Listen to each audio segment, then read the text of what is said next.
జిల్లా Buchi Naidu Kandriga Ekalavya model residential గురుకుల పాఠశాల నందు స్కూల్ నందు టీచర్లకు ఆధిపత్య పోరులో భాగంగా సుమన్ అనే బయాలజీ తెలుగు టీచర్ను బదిలీ చేయడం, వాటిపై విద్యార్థులు యనాది సంఘాల మహాకూటమి రాష్ట్ర కమిటీ ఆధ్వర్యంలో పోరాటం చేపట్టడంతో తిరిగి అధ్యాపకులు సుమన్ను అదే పాఠశాలకి తీసుకురావడంతో సంతోషం వ్యక్తం చేశారు.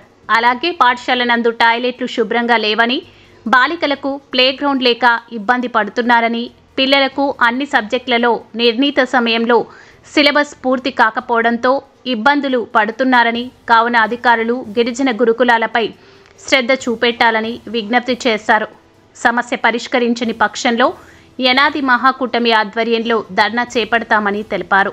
ఈ కార్యక్రమంలో బాపట్ల వెంకటపతి, మాకాని వెంకటేశ్వర్లు, బిఎల్ శేఖర్, కోటయ్య, విద్యార్థి కమిటీ మెంబర్లు, స్థానిక విద్యార్థులు పాల్గొన్నారు. అందరికీ జై భీములు. నా పేరు వత్తిన లక్ష్మణ్ శేఖరు. గిరిజన సంక్షేమ సంఘం రాష్ట్ర కన్వీనర్గా పనిచేస్తున్నాను. ఏదైతే గత 4 రోజుల నుంచి తిరుపతి జిల్లా Satyavedu constituency BN Kandriga Ekalavya model residential స్కూల్లో జరుగుతున్నటువంటి ఇబ్బందులన్నీ, పిల్లలు పడుతున్నటువంటి ఇబ్బందులన్నీ కూడా ఈ మధ్య ఎలక్ట్రానిక్, ప్రింట్ మీడియా ముఖ్యంగా అందరూ రాష్ట్ర వ్యాప్తంగా చూసాం. అయితే ఈరోజు మేము టీమ్గా గిరిజన సంఘాలు మరియు మహాకూటమి ఆధ్వర్యంలో అసలు ఇక్కడ ఏం జరుగుతుంది ఏందనే స్టడీ చేయనే విషయంలో వచ్చాం. అయితే మా దృష్టికి వచ్చినటువంటి విషయాలు ముఖ్యంగా ఏంటంటే, ప్రధానంగా ఇక్కడే కాదు, రాష్ట్ర వ్యాప్తంగా ఎప్పుడైతే నెక్స్ట్ ఫ్రమ్ ఢిల్లీ నుంచి నార్త్ ఇండియన్ టీచర్స్ వచ్చారో అప్పటి నుంచి రాష్ట్రంలో ఇదే కాదు, చంద్రశేఖరపురం, అలాగే ఓజిలి, కోట, అలాగే బిఎన్ కండ్రిగ, ఇక్కడంతా కూడా ప్రాబ్లం క్రియేట్ అయింది. ఏంద్రా ప్రాబ్లం అంటే, that is the language problem.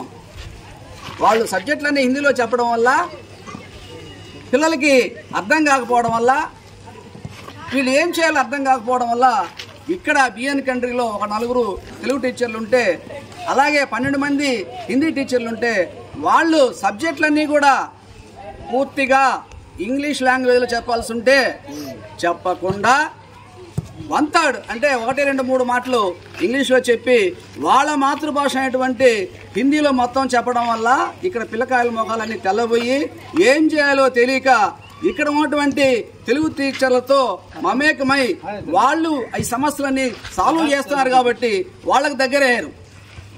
అదే క్రమంలో ఇక్కడ ఉన్నటువంటి కొంతమంది టీచర్లు, వెల్విషర్లు ఎవరైతే అద్భుత భావాలు ఉన్నాయో వాళ్ళందరూ కూడా ఇక్కడ జరిగేటువంటి మెనూ విషయంలో కానివ్వండి, ఇబ్బందుల విషయంలో కానివ్వండి, యాజమాన్యంతో అంటే హిందీ టీచర్లతో ఫైట్ చేయడం వల్ల కొంత ఇబ్బందులు హిందీ వర్సెస్ తెలుగు మధ్య వచ్చాయి. అయితే మా దృష్టికి వచ్చినటువంటి ప్రధానమైన విషయం ఏంటంటే, మేము చెప్తున్నాం ఈరోజు కూడా, పిల్లలు ఏకతాటిపై ఉద్యమించి రోడ్లు బట్టి నడుం బిగించి పోరాటం చేయబట్టే ఈరోజు ఆ హిందీ టీచర్ అయినటువంటి సుమన్ని నిలబెట్టుకోగలిగారు. ఇంకా గొప్ప విషయం చెప్పాలి ఏంటంటే, ఏందో నాకు అర్థం కాల, ఒక స్టేట్ ఆఫీసరు ఆమె పొమ్మని చెప్తుంది, మరి ఆమె ఉండమని చెప్తుంది. మరి ఇది ఎక్కడ ధర్మమో నాకు అర్థం కావట్లే. ఇదే ఇష్యూ కోవూరు కాన్స్టిట్యున్సీ నెల్లూరు జిల్లాలో జరిగితే ఒక హిందీ టీచర్లు ఇట్లా అరేంజ్మెంట్ చేస్తుంటే దాదాపు 4 నెలలు ఫైట్ చేశాం. గిరిజన సంఘాలన్నీ కూడా ఆ ప్రిన్సిపాల్ని మార్చాలని 4 నెలలు ఫైట్ చేస్తే పట్టించుకున్నటువంటి ఈ ప్రిన్సిపల్ సెక్రటరీ గారు ఈ రోజు ఒక చిన్న పొరపాటు జరిగిందో లేదో ఒక తెలుగు టీచర్ని అర్ధాంతరంగా ఆయన్ని ట్రాన్స్ఫర్ చేయడం విషయం మీద మేము తీవ్రంగా ఖండిస్తున్నాం. ఇది చాలా తప్పని కూడా చెప్తున్నాం. మరి అదే టీచర్ మళ్ళీ ఈరోజు మధ్యాహ్నం, అదే సెక్రటరీ గారు ఈరోజు మధ్యాహ్నం 12:30 గంటకి ఎప్పుడైతే పిల్లలు మూకమ్మడిగా వాళ్ళు ఉద్యమం చేశారో, పోరాటం చేశారో, వాళ్ళకి వామపక్ష పార్టీలు ఎప్పుడైతే ధైర్యం ఇచ్చి నిలబడ్డాయో అదే ఉన్నటువంటి ప్రిన్సిపల్ సెక్రటరీ గారు అతను పంపించమండి, మేము ఇక్కడే ఉంచుతామని చెప్పారు. దీన్ని బట్టి మాకు అర్థమైంది, టోటల్గా పోరాడితేనే మన హక్కులు మనం సాధించుకుంటాం. కాబట్టి విద్యార్థులందరూ కూడా పోరాట పటిమ కలిగి పోరాటం ద్వారానే మీ హక్కులు మీరు సాధించుకోవాలని చెప్పి తెలియజేస్తున్నాను. ఇంకా చూస్తున్నాం, రాష్ట్ర వ్యాప్తంగా చూసాం.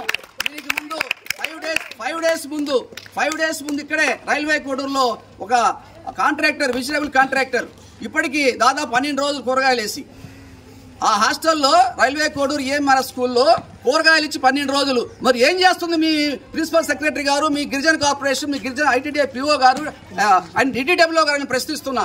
అసలు ఈ జిల్లాలో ముఖ్యంగా అనేక ఇష్యూలు విఎంఆర్ఎస్ స్కూల్లో గురుకుల పాఠశాలలో కోకొల్లగా జరుగుతూ ఉంటే ఈ డిటిడబ్ల్యూ నారాయణ గారిని ఎందుకు మీరు సస్పెండ్ చేయాలని చెప్పి ప్రశ్నిస్తున్నా.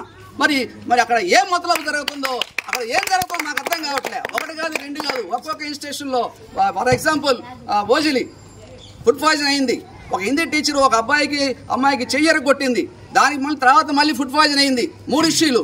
అదే ఇక్కడ 2 ఇష్యూలు వచ్చాయి. అలాగే కోటలో 4 ఇష్యూలు వచ్చాయి. అలాగే మన చెన్నూరులో 2 సార్లు ఫుడ్ పాయిజన్ అయింది. మరి ఎందుకని డిటిడబ్ల్యూలో తిరుపతి నారాయణ మీద చర్యలు తీసుకోవట్లేదు డిపార్ట్మెంట్ని మేము ప్రశ్నిస్తున్నాం. కాబట్టి ఎక్కడైనా కూడా కాస్త మంచి మనసు పెట్టి పనిచేయని అధికారుల మీద దృష్టి పెట్టాలి, కానీ ఉపయోగపడేటువంటి టీచర్లని బదిలీ చేయడం మంచి పద్ధతి కాదని చెప్పేసి మేము అంటున్నాం. ఈ రాష్ట్ర వ్యాప్తంగా జరిగేటువంటి ఈఎంఆర్ స్కూల్లో జరిగేటువంటి దుర్మార్గాల మీద త్వరలో గిరిజన సంఘాలు అలాగే మహాకూటమి ఆధ్వర్యంలో ఒక రౌండ్ టేబుల్ సమావేశం వేసి వాటి మీద ఫైట్ చేస్తామని చెప్పి కూడా ఈ సభాముఖంగా తెలియజేస్తున్నాం.